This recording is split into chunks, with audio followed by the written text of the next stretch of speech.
All right, everyone, welcome back into another NBA DFS video. We have a big 13-game slate. That's why this video is coming out a little bit later, because we are kind of in the season, or the portion of the season in which we are waiting on a bunch of injury news to come in. I felt good about the injury news that we have gotten thus far, to the point where I think we can, give some educated lineup decisions. We'll touch on the top plays on both FanDuel and DraftKings, give you guys the best values, and talk about the ownership on both slates as well. Let's go ahead and get into it. All right, so just sorting it by OF index, we can see the top plays are going to be Jokic, Giannis, Embiid, and Davis. Really no shocks there. And then we get a price discount play in Ja Morant. He is coming in at pretty low ownership as well, at 4% and 11% on DraftKings and FanDuel. Gets a pretty good matchup there against Portland. He should be able to go off in that matchup. So right now, as it sits, that seems like a great leverage spot that we could potentially begin on this slate, given that price point. And then from there, one of my favorite plays on the slate is going to be looking at Kevin Durant. We can see he's coming in as one of the top plays on the OF index, but he's coming in at such a cheap price tag,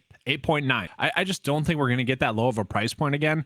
Sure, this game is projected to be a blowout, but I think it's projected to be a blowout because someone like Kevin Durant should be able to go off in this matchup. And given the price tag, if we only get 43.5 out of him, which is what he got 2 games ago against Denver, then sure, that would hurt a little bit, but it's not going to hurt too much. I do love the fact that we do have the upside to potentially get 50 fantasy points at 8.9 on DraftKings. That's just huge. And we look at the last game against OKC, that was kind of a similar game, which was a game that was expected to be a blowout, and he was able to produce. At FanDuel, probably, properly priced. At the same time, I'd be fine playing him there as well. And then the next kind of few standout plays that we get would be Anthony Edwards and then De'Aaron Fox. Okay, but nothing too crazy other than that. And then a little bit of Jakob Poeltl there as well.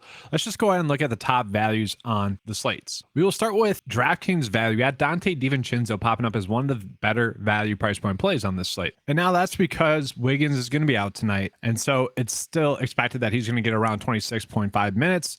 Thus, in this very high scoring game, people are trying to get some exposure to it. A cheap way to get exposure to it would be going with Dante DiVincenzo. He's coming in, I would say, properly owned at 25 and 20% owned. Maybe should be a little bit lower on DraftKings, probably should be around 20%. But as it sits right now, in terms of finding a player that's a solid lineup filler prior to us having a lot of value. And I would say we actually do have a lot of value that's already out. But given the nature of that game, I can see why some people are targeting that game. Then from there, we have Jakob Poeltl popping up there. That's because he gets a great matchup going against Charlotte. And we are currently waiting on news to see if Gary Trent Jr., if Precious, and if OG are going to play.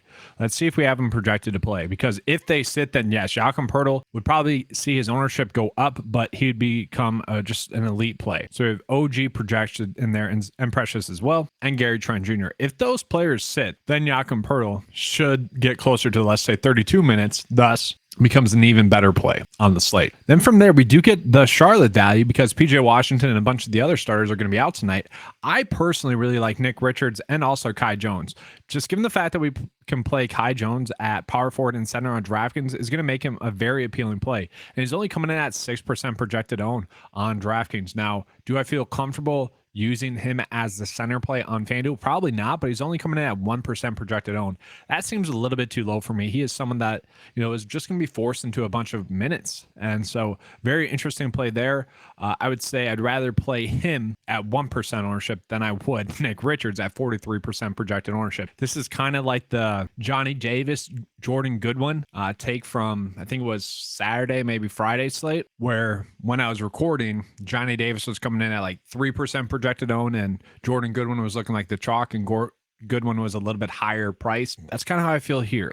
Kai Jones, we look at the last 3 games, 32, 18, 22 minutes, and he's been productive in 2 out of those 3 games. So given the fact that's a matchup with Toronto, the game should be a blowout. I kind of expect him to have a good game. And so the biggest question we would have is, what are his projected minutes on tonight's slate? We can see around 30. So if he's going to be getting around 30 minutes at 1% on FanDuel, while Nick Richards is pulling in as one of the chalkiest plays, I would much rather pivot to Kai Jones there. And it's not like Richards is a terrible play, but he's definitely not elite either. And if he's going to be getting a lot of minutes, could easily get into foul trouble as well. Then we do have JT Thor popping up there. We do have Jordan Goodwin popping up there. If he's going to be getting around 26 minutes, he's definitely an interesting play. I think we'd rather just play DeLon Wright at 5.5 still seems way too cheap, just given how banged up Washington currently is. Washington's going to be without Bradley Beal, Monte Morris, Kyle Kuzma, and Porzingis. And now Denny has also been ruled out as well. That's going to mean they're going to be thrust into giving a bunch of players a bunch of minutes. That means DeLon Wright most likely going to get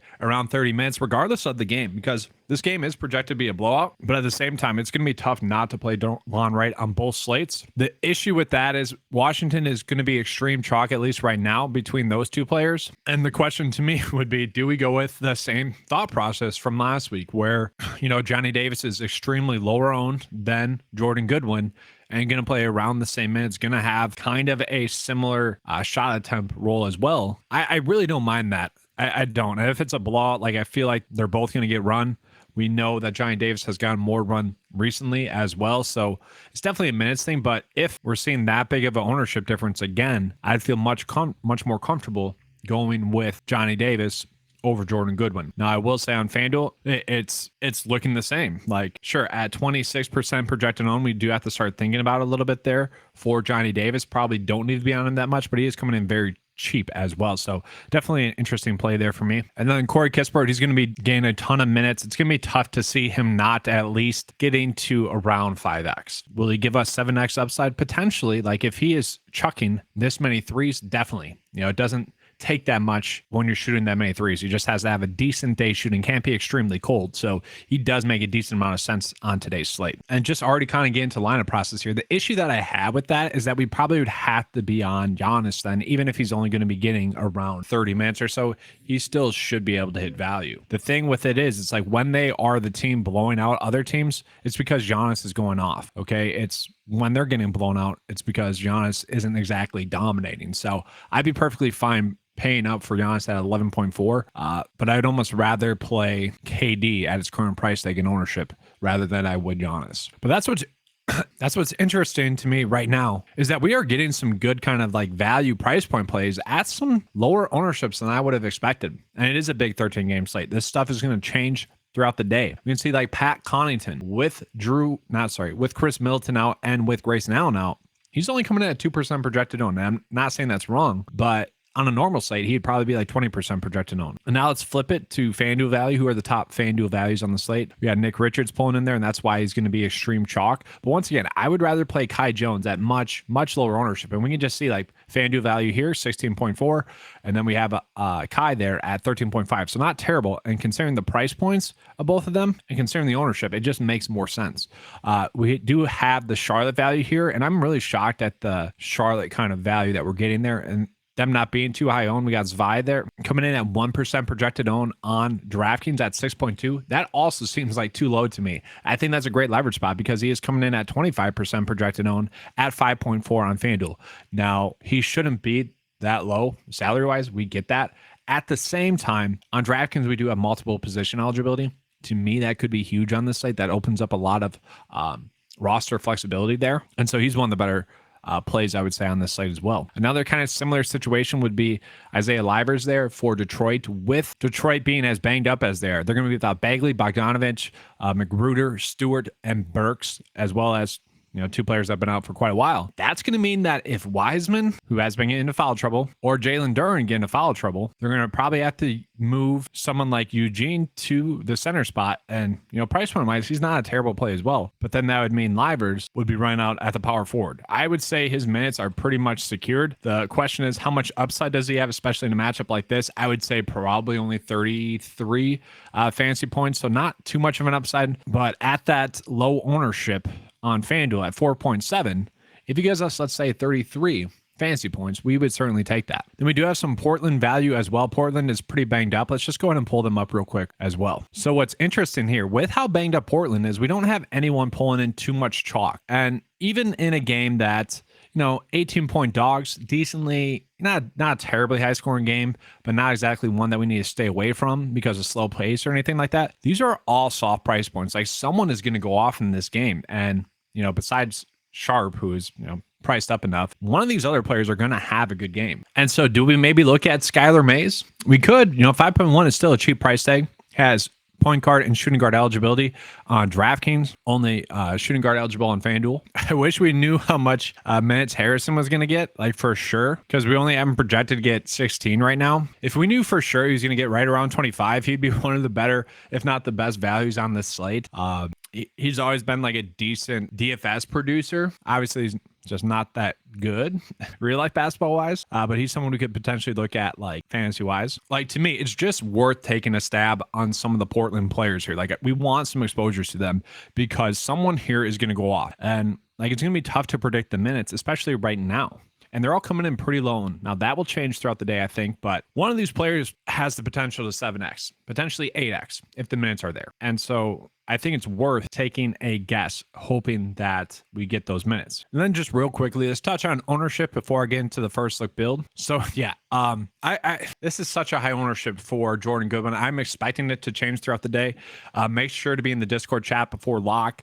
Link to that's in the description below to be touching on something like this because this seems a little bit too high for me.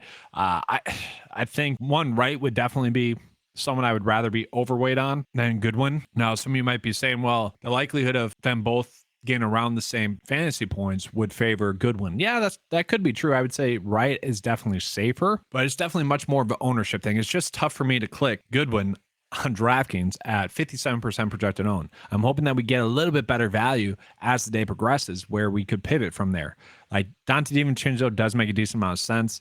And because we have a player like that already out there, like DiVincenzo's not like a lock and load play. At the same time, does get a good matchup. Like just looking at it right now, it's telling us that DiVincenzo's a better play, so that we'd want to be overweight on Dante, and we'd probably want to be underweight on Good. And guys, that's kind of the theme of late season NBA DFS is that our lineups are going to be ugly, but it's ugly in the best way possible because we are just chasing upside. I kind of like that about NBA DFS, late season NBA DFS, is that we are just purely chasing upside. There is no safety really in any of the plays. And to me, that's more fun. Looking at FanDuel, we can see the ownership is going to be much more spread out. JT Thor is pulling in some ownership, but not terrible. Zach LaVine pulling in some ownership. It's okay. His price point's kind of soft. We do see Johnny Davis, pulling in a decent amount of ownership. I would say probably correct on FanDuel. Definitely too low on DraftKings. We're just getting some like decent price point plays. One thing I want to call out as well is that Zach Collins currently questionable. If he sits, we would be looking at Sandro here. The price points, is probably close to correct. I would say we could get 37 out of him at 5.8. I would certainly take that. But now let's go ahead and try to close out this build. We do have a lot of decent value price point plays, so we can make a lot of lineup pass work. If I'm playing some Washington players, I do think we kind of need to play some Milwaukee Bucks players. So right now I'm just paying up for Giannis. Then I'm going with the Charlotte value out there, hoping that the game stays close enough. And then at the same time, like if we're running out two Charlotte players, I preferably would want to get to some Toronto value. If the injury news pops up that way, there might be some Toronto value that becomes open as the slate progresses. That's just something we need to be on the lookout for. And then as it sits right now, I'm going to go with Johnny Davis because I would say this ownership, once again, for Jordan Goodwin is just way too high. If that comes down, I would rather go with Goodwin, just to make that clear. But that's all for this video. Big 13-game slate. Going to be a lot of slate impacting injury news really before lineup lock and after lineup lock. Just make sure to be in the Discord chat before lock. All right, let's have a good slate. If you guys want access to the OF model as well as the OF lineup builder, link to that is in the description below as well. All right, let's have a good slate. And as always, good luck.